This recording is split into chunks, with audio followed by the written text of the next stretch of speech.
Hello, this is Mike, NoStressMike.com. I want to talk a little bit more. I really enjoyed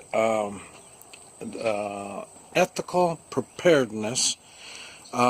He made some videos on Shit Hits the Fan, and the link is down below.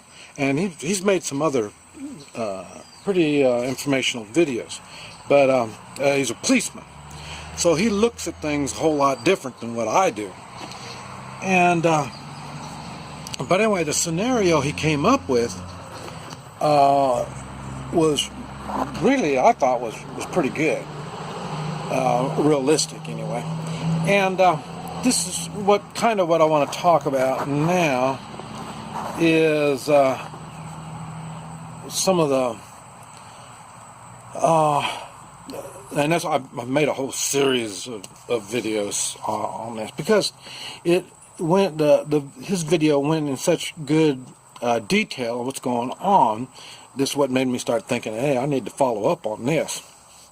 And one of the things that I want to talk about now is dark, and that's what happens after dark. And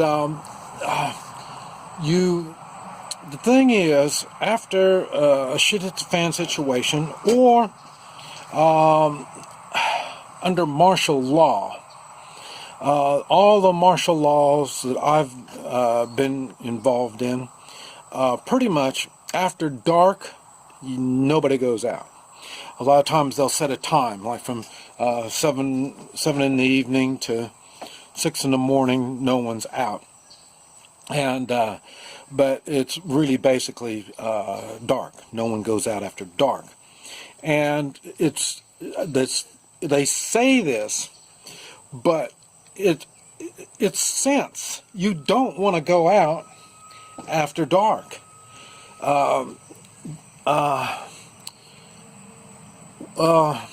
Bad things happen after dark. Okay, well, I've mentioned people that wear a mask already. I don't like it when people wear a mask. I want to see who it is, and like I say, when I introduce myself, I say my name. I want to make sure you can see who I am. I don't even wear sunglasses when I'm meeting somebody. They have to see who I am. Because I act morally. And I want to make sure you know who I am. I am not scared of this thing. I'm just letting you know who I am. And the people that are scared to share who they are makes me I get a little spooked on that stuff. Matter of fact, I stopped training SWAT teams when they started wearing a mask. So mask isn't a good thing. The guy I shot in the convenience store, he was wearing a mask. Gang members came in and robbed the place. So this is what I'm saying. People hide their identity when they're not proud of what they're doing. Nighttime is where they hide their identity. They go out at night and they do their evil deeds at night because it's harder to ID them. That's it. And so nighttime is a bad time. In Vietnam, I was in the Marines. We had our fighting hole. There was 3 Marines in each fighting hole.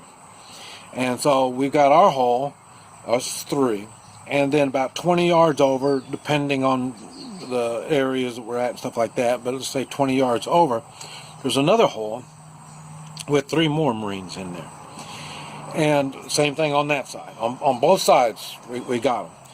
Now, when nighttime,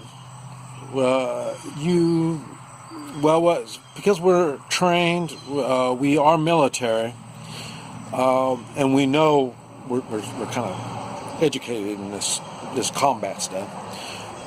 There's a way you come upon this hole, and then you say who goes there, and then they say the password and they do their thing. Anything other than that, we shoot anything that's not in a hole. So I'm not going over to their hole. They're not coming over to my hole. We already know that. We have that understanding. You need to understand that at dark, in dark. When you're under martial law, or like in our area here, it'll be the same thing after shit hits the fan situation. We'll make sure everybody knows you don't go out after dark because bad things happen. So anybody that's going out after dark is going to be, stealing or doing something not right. And that's what happens. That's why they do the martial law. And so, and you got all day to prepare to spend the night. You will be going to sleep early, normally come darkness anyway, but like I say, you're going to be doing so much stuff during the day that, you'll be ready to go to sleep, and you won't have any lights to read by and this type of stuff. But going out after dark is definitely a no-no. Now, even, I'll tell you, when I was in Venezuela in 2001, they had a change of government, and they did it when I was there, and they instantly went into martial law. And at night, that's when the gangs came out. I mean, there'd be anywhere from 20, 30 to maybe 100 in a gang, and they didn't really have guns, and maybe a few handguns, but they didn't have any bullets or something like that. But there's a bunch of them. That's probably what's going to be happening after a shit hits the fan situation and martial law. I'm just taking for granted. Now, what I thought was odd down in Venezuela, there was cars out. Not too many. Like I say, I was downtown, Caracas, and it would be maybe 10, 15 minutes, and then you'll hear and there'll be an intersection. They don't stop at the lights. They don't stop no place. And now why they're on the road, I don't know. But like I say, that's not a good time to be out. It's really easy to stop traffic at night. If you are a refugee and you're moving from one point A to point B and you can't get it all in one day, you got to stop. Well, you need to stop. I've had people mention to me that, well, no, they like traveling at night.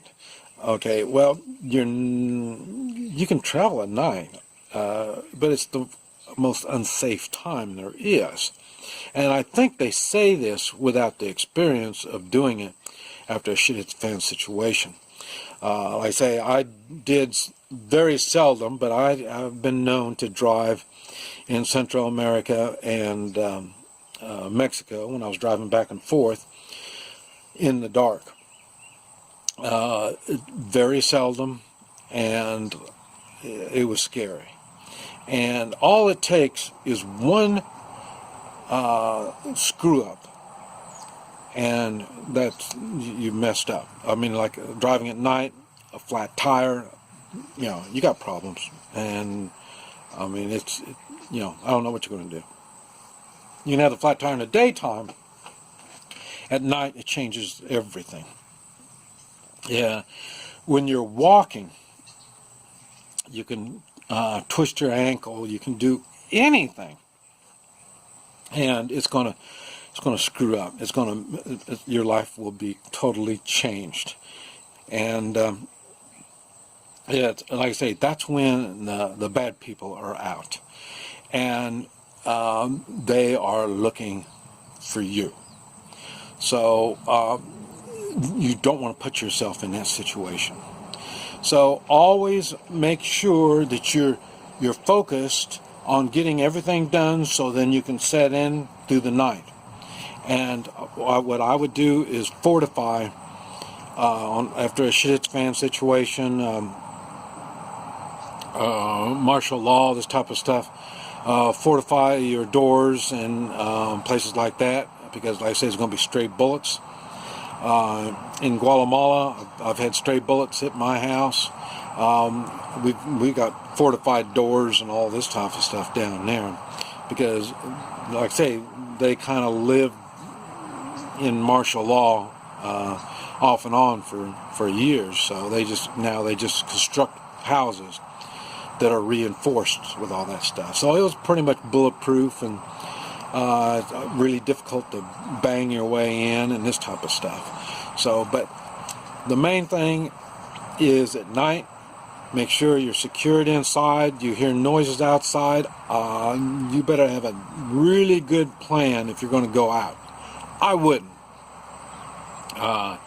Now, here we have livestock and stuff like that around in the country. Now, we, after a shit hits fan situation or martial law, we would have sentries on the outside. We would have people walking around and keeping an eye on everything, and even that won't be one person, because one person would be easy to take advantage of. So we'll have a team out there, and there'll probably be a team across the road over there, so they can kind of keep an eye on each other. I tell you, it is scary after this stuff happens. And but anyway, nighttime travel, no, just get a good comfortable spot and spend the night, wherever you're going to do it. But don't go out. Have visual places where you can look out.